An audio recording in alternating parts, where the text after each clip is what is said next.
mental illness. Many thanks to Sir Cosfini, who has endorsed this conversation by giving my team and I some precious talk minutes on this prestigious altar. With me somewhere in the congregation are my people wearing this. Please come. My name is Charity. I am popularly known as Chacha. I am a wife, a mother, Nollywood actress, and founder, Meticulous People Foundation. Thank you.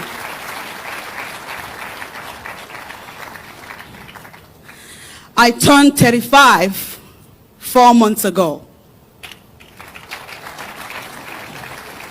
But for 33 years, out of that 35, I had a sickness that I was unaware of. My parents were unaware. I was unaware. I interpreted most of it as who I am. My personality is who I am. But it goes beyond just who I am. In 2018, at the Ritz Hotel, Enugu, New Haven, I was lodged in a suite with my husband and my 2 children at that time. And then one day, it happened. I went mad. Later on, I discovered it's called a maniac episode, but just like in the movies, I went bonkers, crazy. I began to throw away every of our belongings, clothes, shoes, bags, the children's toys. I vandalized the hotel properties. The suite in the parlor area had 3 large cushions. I ripped it all apart using a tiny knife. It was nothing but madness. That madness was contained in just that room by my husband, who was wearing only the clothes that he had on when I was trying to wear everything. Same goes for my children. That incident was so intense that what I needed was a trip to the hospital. But I didn't go to the hospital because my husband and I, who is seated here with me, supported me. Baby, please rise. We attributed it to demonic attack, voodoo, marine spirits, somebody not somewhere. Now, we kept saying.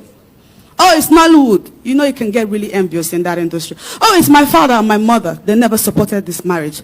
Oh, I think it's your family. I think it's you, my husband. I think it's you. Because since I married you, my life just started going haywire. It was always one suspicion after another, one false accusation after another. I survived the Ritz, but I had yet another maniac episode in 2020 here in Delta State, Asaba. I was on the laptop writing script after script. Writing is my hobby. My husband was on his way to Lagos to sign a contract with our company, between our company and yet another production company. And before I could realize what was going on with me, I went mad again. And I began to destroy things around the house. I broke televisions, chandelier lights. I burnt all my clothes and my children's clothes. Just like I did in Enugu, I reduced everything that we owned to trash. And no, it didn't take one day. It was 3 to 4 days intense madness. On the 4th day, I didn't eat at all. I was only drinking water. I felt I had superpowers. I felt I was receiving a message from the divine. Or I felt like somebody was manipulating me because there was 2 entities all of a sudden. There was me watching me that couldn't stop that me in action. They had to bound me hands and legs to the hospital. And then I was still, just like in the movies, crazy. It was now at the hospital, First Delta American Hospital here in Asaba, that Dr. Isioma Okoba, alongside a psychiatrist, Dr. Nebe, diagnosed me of bipolar disorder. I had heard that name in the movie, but because I'm an actor, that name seemed fictitious. It felt like a name that they had to come up with to buttress a character or a characterization. I didn't take that news pleasantly because it was not a pleasant news. Because what do you mean? Do you know who I am? Chacha. I am way too beautiful. Way too talented. Way too brilliant to have what they call in my area a little bit of scoring.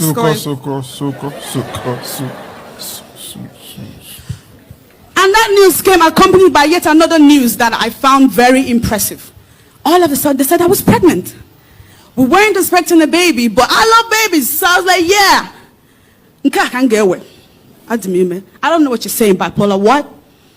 And so when they gave me drugs to take, when I went home, I was flushing the drugs down the toilet. I had a friend, I still have a friend in the US, who bought me pills worth thousands of dollars. It was a 6-month supply for the disorder. But my head didn't agree with that news. So I called her and said, I won't take them. The Lord told me in my sleep that those drugs are not for me, I'm fine. And then I now attached the news of the pregnancy to my denial, saying that if I keep taking these drugs, the tendencies of the baby in my stomach coming out as an imbecile is there. So no, I'm not going to take it. And so I went through that pregnancy without my pills. But I never stopped going mad. Only this time it was small madness. But then, when I had my baby and resumed work, the stress of the work began to jam my brain again. I had yet another episode. Just like in 2020, I had another episode in 2021. I had that episode in 2020. Every year there's always episodes. Hypomanic and manic. This particular episode, I burnt all our wedding photos, all our vital business documents, destroyed all our clothes. We had no clothes again. It's what I do. I did that every time. Not anymore, but it was a habit. Many times people would not see me on social media. They imagine I'm living an introverted life. While that is true, I've been living in a world in my head. I didn't even have clothes to make appearances anymore because I'd wrecked everything that I had. Until I had a last manic. The last manic that I eventually wandered off. On the streets, many are raving mad, naked. But there are people who are not naked yet, but they are mad.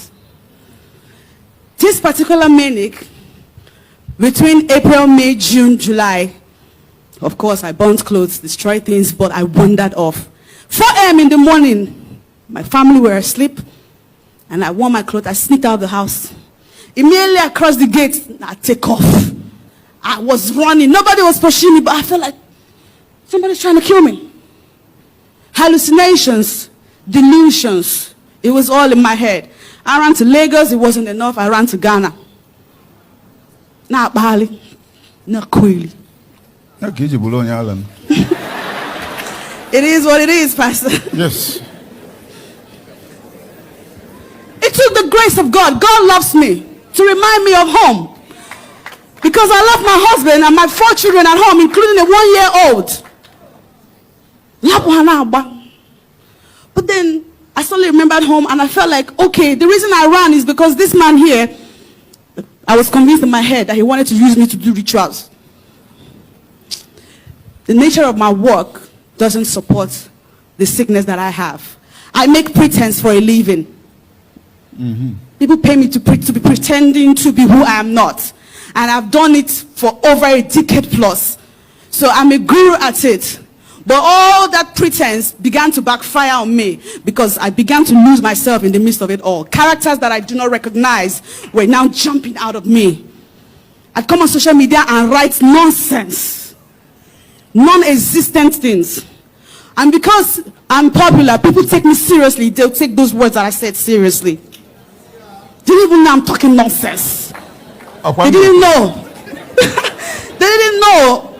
No, and that was the worst thing you could do to me then. If you say I could fight you. Because what do you mean? What ogu? Insult yourself there. On and on it went. I came back and they bundled me yet again to the hospital. This time, Dr. Val's hospital. What's the name again? Ken Crest Hospital. That's the 4th hospital now. One hospital after the other. And it's not like our bills were ever cheap. It's designer sickness, yo. Our bills used to be 700,000, 800,000. And it's not just the pills. The pills are not even that expensive. It's the aftercare, the psychotherapy that they used to give me that I was still combating. I shaved my children's hair. Anybody that knows me here on social media know my children. They are my greatest asset alongside this man. If you know me on social media, you've never seen me in a private jet. I don't have a Wrangler. I don't have the expensive cars. I still will, but the expensive treasure that I still have, is my husband and my children. But trust bipolar to make a mess of my most treasured possessions. If you're bipolar, when you're having an episode, your favorite things, your favorite people become your worst enemies, your worst things. It's two poles. It shifts from this pole to that pole, and it will stay there for a long time.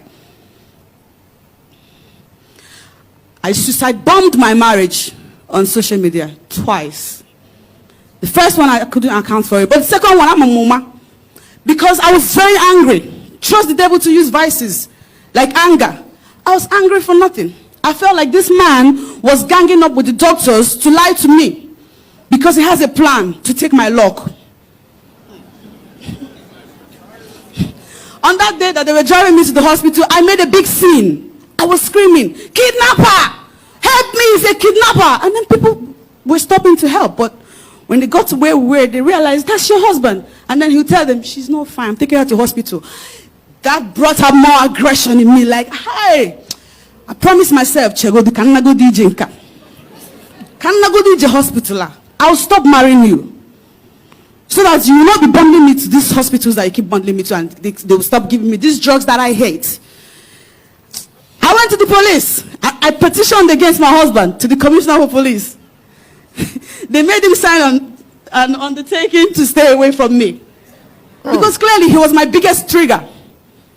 I left him, I left the children. I went to a hotel. I stayed in a hotel for 2 months. From there, I was going to work and coming back. One day, like film, I began to ask myself, I've been in this hotel room for long. Why am I here? Oh, wait a minute. I wrote some stuff on Instagram. Oh, man, I did it again. Where are my children? I remember when I was dragging custody with my lawyer, I thought, the children are on holidays and the oh, Jesus. Oh, I did it again. Then I began to call my husband's phone. He wasn't picking. He was already terrified of me. But then I sent him a long voice note on WhatsApp. Say, baby, just allow me to come back. I'll be taking my medicine. I promise. And then he said to me, that's just the point I wanted you to get. Because what is happening to you has happened to many people. It's happening to many people. So you don't let it ruin you. Just recently, there's the popular IVD story. If anybody followed it. Bimbo is late now. But I recognize myself a lot in Bimbo, who is dead. All that aggression and violence and endless nagging. It's a mental imbalance. Like that. You can't be so crazy you pour kerosene or fuel around about your house and then you put it on fire and expect it not to burn. It will burn, but it will burn you too. I have this injury to show for all the times that I smashed floor tiles, was breaking windows so I could jump out. Chacha, go. I'm just trying to say that so many people are here listening to me and they're just like me. Some of them know about it, some don't know. So I'm bringing you the same gospel that Jesus brought to the people. Consciousness, awareness, knowingness. What you don't know is your mountain.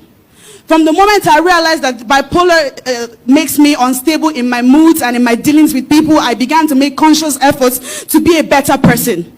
I started to take my pills, which some people that are mentally unstable should take. Now, the pills repairs brain cells because my brain for 33 years faced a lot of damage. Imagine being sick and not taking drugs. You only get worse. If you have anger issues, the kind that never goes away until you take out your anger or vexation on something or someone, my dear, you have a mental problem. If you feel so bitter and saddened, so much so that you inflict injury on self, you have mental illness. If you have delusions, hallucinations, if you're out of touch with reality, euphoria, you have mental illness. And mental illness can be inherited. Some of us are born with it. Some of us acquire it through trauma, poverty, and living a stressful life. Many women are unmarried today because it's a mental illness. Because there's no break in your brain cells. It just keeps flowing. You can't even put a stop button to it. The brain never shuts down. Daddy, let me end by saying that my people and I, backed by a team of medical experts, will be offering free medical diagnosis for as many as there are that suspect that there's a form of imbalance going on here. And when you're diagnosed, we have free medication for as many as there are that need it. It's the least I can do for humanity. Please do not let the shame and stigma of being attached to mental illness make you shy away. You'll be doing yourself a great disservice if you do that. Thank you so much. Thank you. Praise God. Now, can you stretch forth your hands towards her and pray? Brains are creatures of God. Nobody can do more repair in the brain than the one who created the brain. Father, thank you.